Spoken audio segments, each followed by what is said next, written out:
Aujourd'hui, nous allons parler de l'abandon.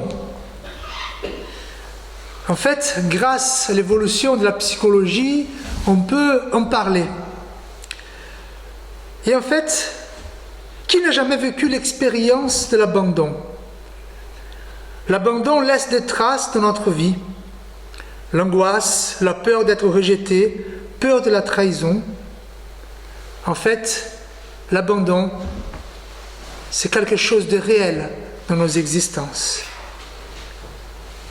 Est-il possible de guérir les blessures de l'abandon?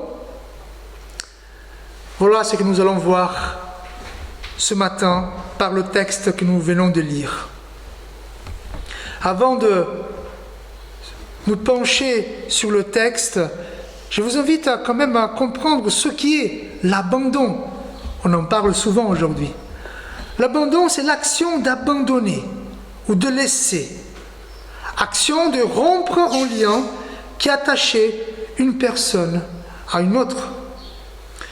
Il y a même dans le dictionnaire juridique, l'abandon est le fait de délaisser, de négliger ou de se séparer volontairement d'une personne.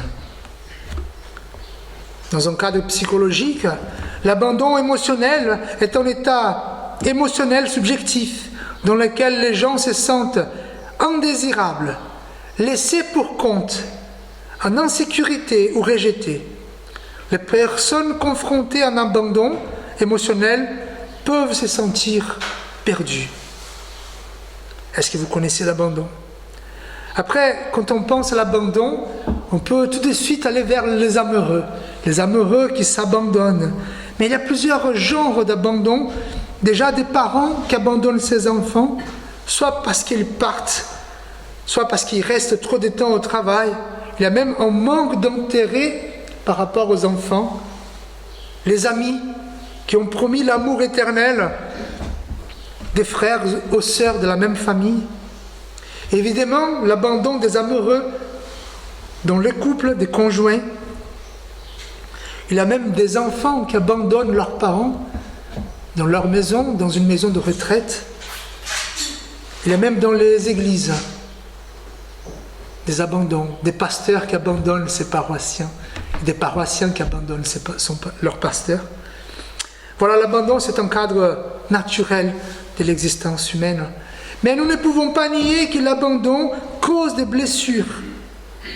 Et selon des données de la psychologie, évidemment, quelles sont les blessures de l'abandon? D'abord, l'estime de soi. C'est une blessure qui fait que nous regardons à nous-mêmes d'une façon très biaisée.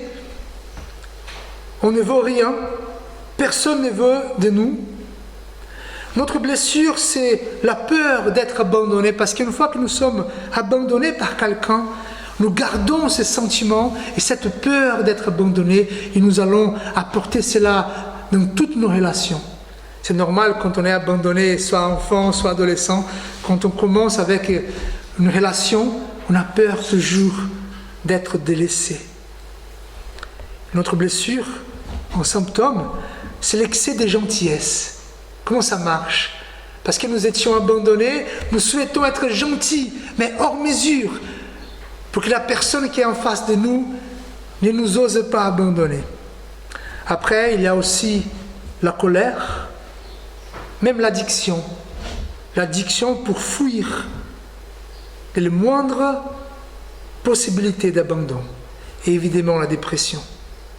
Quoi qu'on dise, l'abandon peut toucher profondément notre vie et la vie de ceux que nous aimons. Pourtant, comment être guéri et comment surmonter les blessures de l'abandon? Et pour répondre à cette question, voyons le mécanisme de l'abandon raconté par l'évangéliste Luc. Jésus et Pierre, celui qui abandonne et celui qui est abandonné. La première chose qu'il faut vous dire par rapport à l'abandon ne commence jamais à l'acte d'abandonner. L'abandon ne commence jamais à l'acte de rompre, de délaisser ou de rejeter. L'abandon a toujours ses origines dans la promesse et l'attente de l'amour. Et c'est étrange, n'est-ce pas? Comment l'abandon peut commencer par l'amour. L'abandon a toujours ses origines de la promesse, l'attente de l'amour. Sans l'amour promis ou sans l'amour attendu, l'abandon n'a pas son pouvoir dévastateur. Autrement dit, l'amour, désirer aimer ou désirer être aimé, précède toujours un abandon. Voici ce que nous raconte l'histoire. En fait, Jésus vient d'être arrêté par les autorités juives. Voilà, vous connaissez la semaine sainte de la Pâque. Jésus a l'institution de la Sainte Seine. Jésus part au mont des Oliviers pour prier. Et à ces moments-là, il y a un groupe de Juifs, des pharisiens qui viennent pour arrêter Jésus. C'est là où nous voyons Judas qui vient pour baiser la joue de Jésus-Christ. C'est là qu'il y a cette petite confusion où Pierre va arracher l'oreille d'un serviteur du grand prêtre. Et donc Jésus, il est arrêté. Et Jésus a été emmené à la maison du grand prêtre Caïphe. C'est une maison, c'est un palais. Donc il sort du jardin, il va dans la maison. Et ce qui est intéressant, c'est que Pierre suivait Jésus. Vous savez, les disciples sont partis. Il y avait déjà Judas qui était parti, donc il y avait 11 disciples. Les 9 autres sont partis, ils ont eu peur. Il n'y avait que 2 disciples qui suivaient Jésus, Jean et Pierre. Alors, quelle était la motivation de Pierre de suivre Jésus? Il pouvait abandonner Jésus, n'est-ce pas? Il ne serait pas honteux, si vous voulez. Pourquoi? Parce que tous les autres sont partis aussi. Mais il y a aussi une fierté. Pourquoi? Parce que Pierre a promis à Jésus qu'il allait rester avec lui jusqu'à la fin. Dans le verset 33 du même chapitre, on nous dit, Pierre dit à Jésus, « Je suis prêt à aller avec toi, et en prison, et à la mort. » Voilà la promesse de Pierre. « Jésus, je vais t'accompagner jusqu'à la croix. » Donc, il faut quand même continuer. L'autre motivation, peut-être, c'est la curiosité, savoir ce qu'allait se passer. Au verset 58,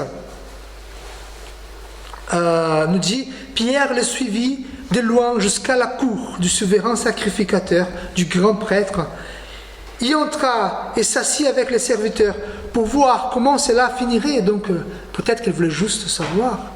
Mais nous ne pouvons pas nier le fait que Pierre aimait Jésus. Et peut-être la grande motivation de Pierre, c'était son amour. Pierre voulait suivre Jésus. Au départ, il était sincère, il ne mentait pas. Il pensait aimer Jésus avec toutes ses forces. Et nous pouvons constater par ses promesses, son action, sa persévérance d'aller jusqu'à la maison des Caïphes. C'est ainsi, l'abandon de Pierre est engendré par un amour conscient, mais faible. Et nous, frères et sœurs, les êtres humains, nous avons été créés pour aimer, car notre Dieu est amour. C'est une disposition naturelle de notre âme. De notre âme. Pour cela, les gens et les relations touchent notre cœur, nous enchantent au point de nous faire nous livrer par amour. Puis, à ces moments où nous sommes pris par l'amour et l'enchantement, que nous faisons des promesses et des serments, les plus sincères, mais aussi les plus insensés. Par exemple, je ne sais pas si vous aimez Jacques Brel, peut-être. Donc il y a un chant qui dit « Ne me quittez pas », peut-être que vous la connaissez aussi. En entendant son chant, les promesses qu'il fait, c'est quand même absurde. Je vais lire juste les dernières strophes. Il dit « Ne me quittez pas, je ne vais plus pleurer, je ne vais plus parler, je me cacherai. Laisse-moi devenir l'ombre de ton ombre, l'ombre de ta main, l'ombre de ton chien. » C'est les promesses qu'il fait pour que la femme ne le quitte pas. Alors, des promesses sincères, mais insensées. Je vous ai dit, l'abandon a toujours ses origines dans la promesse et l'attente de l'amour.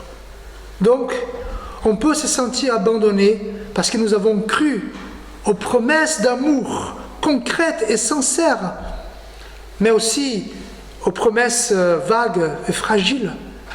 quelqu'un qui nous a dit que nous étions l'amour de sa vie. Je pense à ma fille Clarisse qui m'a dit, papa, je vais prendre soin jusqu'au moment où tu seras un vieux pépé. Je ne vais pas me marier, je vais prendre soin de toi. Est-ce que c'est vrai? C'est de l'amour? Oui. C'est des promesses. On peut se sentir abandonné parce que la personne qui nous a abandonnés semblait nous aimer par ses gestes, par sa façon d'être. On peut se dire, mais pourquoi elle m'a abandonné? Il n'était pas comme ça. Mais pourquoi il a fait ça? Ils sont mes parents. Oh, ils sont mes enfants. Pourquoi? On peut se sentir abandonné parce qu'on voulait simplement être aimé. Mais la personne en question n'a jamais rien dit ou n'a rien fait. On pense ici à un enfant qui est abandonné quand il est tout petit. Il s'est dit, je devais être aimé par mes parents parce qu'ils sont mes parents. Mais ses parents ne lui rien dit. Alors, qu'est-ce qui pourrait conduire quelqu'un à l'acte de l'abandon? Pourquoi, si l'abandon commence par l'amour, pourquoi quelqu'un oserait abandonner? L'amour a ses limites, même si l'on n'y croit pas. Dans ce point de l'histoire, Luc décrit les 3 reniements de Pierre. D'abord, une femme qui va reconnaître Pierre, qui va trouver bizarre qu'il entre dans la cour de la maison de Caïphe. Donc là, elle regarde, il a un air tendu, et donc elle vient auprès de lui, où il se réchauffait, auprès du feu. Qu'est-ce qu'elle va dire? Celui-là aussi était avec lui, celui-là était avec Jésus, les traîtres. Alors, Pierre était tout embarrassé avec cette remarque. Et malgré les promesses qu'il a faites à Jésus, malgré son courage de dire « je vais te suivre jusqu'à la mort », il avait peur. Qu'est-ce qu'il va dire? « Femme, je ne les connais pas. » C'est la première fois qu'il va nier sa foi. Il va renier Jésus-Christ. Mais le 12e, c'est un homme. À ce moment-là, Pierre, il est gêné. Il essaye de partir, de quitter finalement la maison de Caïphe. Voilà, c'est bon, là ils m'ont découvert, mais il faut que je parte. Il essaie de partir, et en partant, quelqu'un le voit et dit « Hé, tu es aussi de ces gens-là. Tu fais partie de ce groupe de disciples. » Et encore une fois, Pierre, déjà dans son élan, il va dire « Homme, je n'en suis pas. Je ne fais pas partie de ces groupes-là. » Tu te trompes. Mais il y a une 3e personne qui va reconnaître. Et là, c'est un peu plus flagrant. Pourquoi? Parce que cet homme, et je pense qu'à ce moment, la nouvelle a été éparpillée sur la cour. Ils vont dire, ouais, finalement, il y a d'autres, comme Jésus, sur la cour. Et donc, il y a quelqu'un qui va dire, je vois, certainement cet homme était aussi avec lui, car il est galiléen. Donc, il a été reconnu par ses habits, par son accent, par son régionalisme.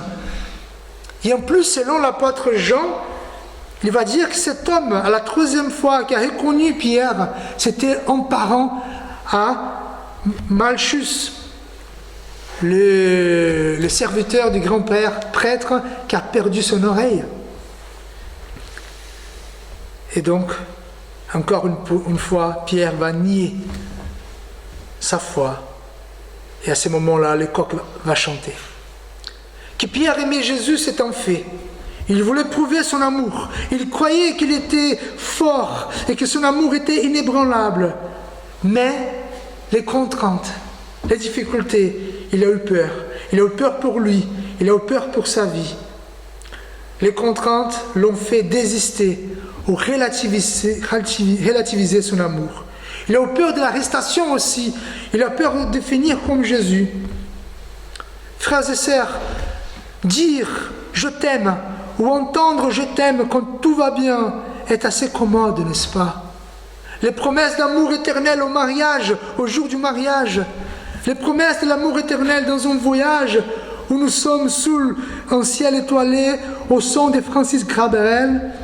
Je l'aime à mourir. C'est facile d'entendre, de dire. Mais hélas, nous ne sommes pas si forts comme nos promesses. Dans notre vie, le ciel étoilé se transforme soudainement en tempête. Et les problèmes nous envahissent et nous submergent. Et nous avons peur. Peur pour nous, peur de notre avenir, de notre liberté, peur de perdre. Puis ainsi comme Pierre, nous découvrons que notre amour est finalement faible. Notre seule envie, c'est de partir, de fuir, d'abandonner. Quoi faire donc de tout rêve et tout amour promis? Voilà. Quoi faire? Les contraintes de l'amour font peur. D'ailleurs, cette peur entraîne l'abandon. Et j'ai quelque chose à vous dire. D'abord et avant tout, il y a des gens qui sont reconnus par la psychologie, qui sont des pervers narcissiques, qui n'ont jamais aimé personne, qui abandonnent facilement. Mais nous ne parlons pas d'eux ici. Je parle d'un abandon naturel issu de la faiblesse de la nature. Où moi et toi, nous sommes capables. Deuxième chose, probablement ceux qui nous ont abandonnés, nous aimaient, mais pas si fort comme ils ont dit, ou comme nous le souhaitions. Nous sommes tous capables d'abandonner. Ne jugeons pas si vite. Autre chose, peut-être vous avez abandonné quelqu'un qui comptait sur votre amour. L'amour a ses limites. Soyons humbles. Pour cette raison, on doit puiser de la source de tout amour. Indépendamment des excuses, l'abandon est un fait. Bien qu'on essaye d'expliquer, de présenter tous nos arguments, l'abandon est un fait irréversible, qui torture, qui change notre façon de voir le monde et nos relations. Là, après renier Jésus 3 fois, au fond, Pierre va entendre le coq chanter. Avant le lever du soleil, c'est fait. Il a abandonné Jésus. Il ne peut plus revenir en arrière. Le coq chante, marquant l'accomplissement de l'avertissement de Jésus. Au verset 34, Jésus dit, « Pierre, je te le dis, le coq ne chantera pas aujourd'hui que tu n'aies nié 3 fois de me connaître. » Pourquoi il dit ça? Parce que avant même, tu as promis aujourd'hui, et aujourd'hui même, tu vas me nier 3 fois avant que le coq chante. Et donc, comment c'est passé? Jésus a été dans la maison de Caïphe, donc il va être transporté dans une autre pièce, et pour être transporté, il passe à la cour où Pierre s'est trouvé. Imaginez, Pierre qui essaie de se fuir, et tout le monde change leur regard. Il ne regarde plus Pierre. Il y a autre chose de plus intéressant qui arrive à la cour. C'est Jésus qui passe. Et Pierre, il regarde aussi. Il y a ces moments, Pierre croise le regard de Jésus, qui les voit.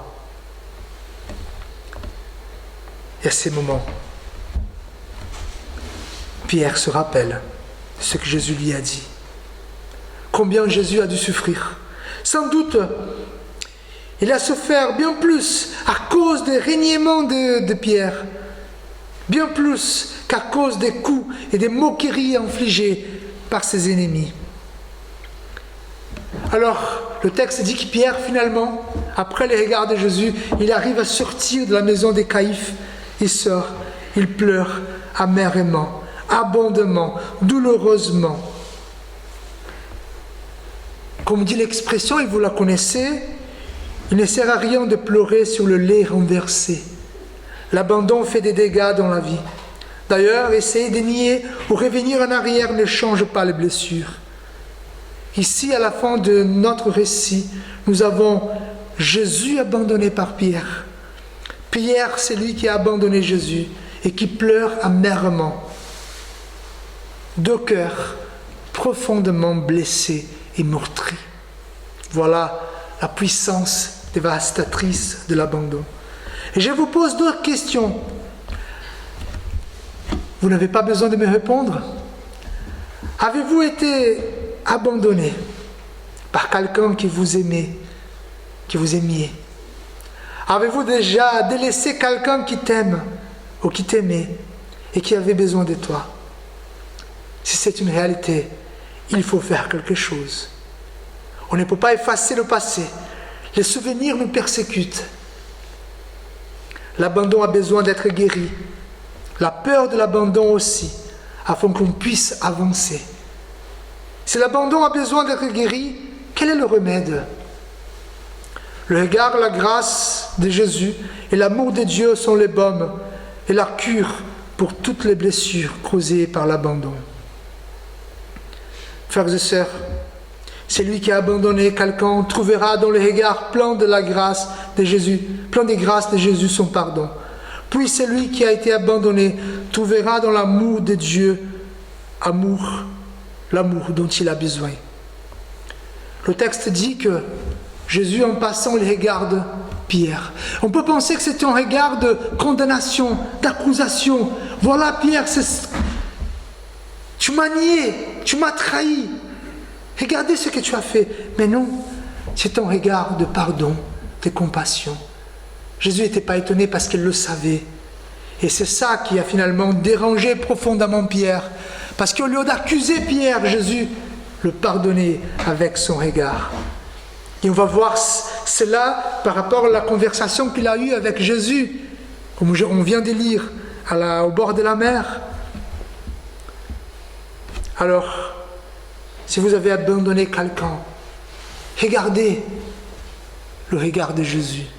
Et d'une sorte, d'une manière ou autre, nous avons tous abandonné Jésus par nos péchés, par nos erreurs. Et peut-être, quelqu'un qui vous a abandonné a besoin de pardon. Il faut que vous ayez le même regard de Jésus pour pardonner. Alors, sachez que Dieu ne nous abandonne jamais. Si vous étiez abandonné, sachez que Dieu ne nous abandonne jamais. Comme nous avons lu, « Car mon père et ma mère m'abandonnent, mais l'Éternel me recueillera. » Vous savez, frères et sœurs, Dieu a abandonné une seule personne. Qui Dieu a abandonné? Son Fils, sur la croix. Sur la croix, en portant tous nos péchés, Dieu ne pouvait pas être avec Jésus, vu la saleté du péché en lui. Pour cette raison, pendant un jour, Dieu tourne son dos et abandonne son Fils. À cause de nous, à cause de moi, à cause de vous, à cause de nos péchés qui étaient en Jésus-Christ, il a été abandonné. Et comme dit le texte, Jésus cria d'une voix forte, « Mon Dieu, pourquoi m'as-tu abandonné ?» Et la réponse est la simple, pourquoi? Dieu a abandonné son Fils pour ne plus jamais nous abandonner. Jésus a payé le prix de l'abandon afin que nous n'ayons plus jamais peur d'être abandonnés parce que Dieu nous aime. Et je conclus, frères et sœurs, si vous êtes touchés par l'épée froide et mortelle de l'abandon, ou si vous avez blessé quelqu'un par cette épée, cherchons le regard de Jésus et nous trouverons l'amour de Dieu. Amen. Seigneur notre Dieu, notre Père, aide-nous, Seigneur, dans ce chemin de pardon et d'amour. Fortifiez-nous, afin que nous puissions être guéris des blessures de l'abandon. Amen. Frères et sœurs, soyez en paix entre vous, soutenez les faibles, soyez patients envers tous, soyez toujours joyeux et demeurez fermes à la vocation à laquelle vous êtes appelés. Que l'amour de Dieu l'Éternel, la grâce de Jésus-Christ, notre Seigneur et Sauveur, et la consolation du Saint-Esprit soit avec vous tous, avec toute l'Église de Dieu éparpillée sur la face de cette terre, aujourd'hui et à jamais. Amen.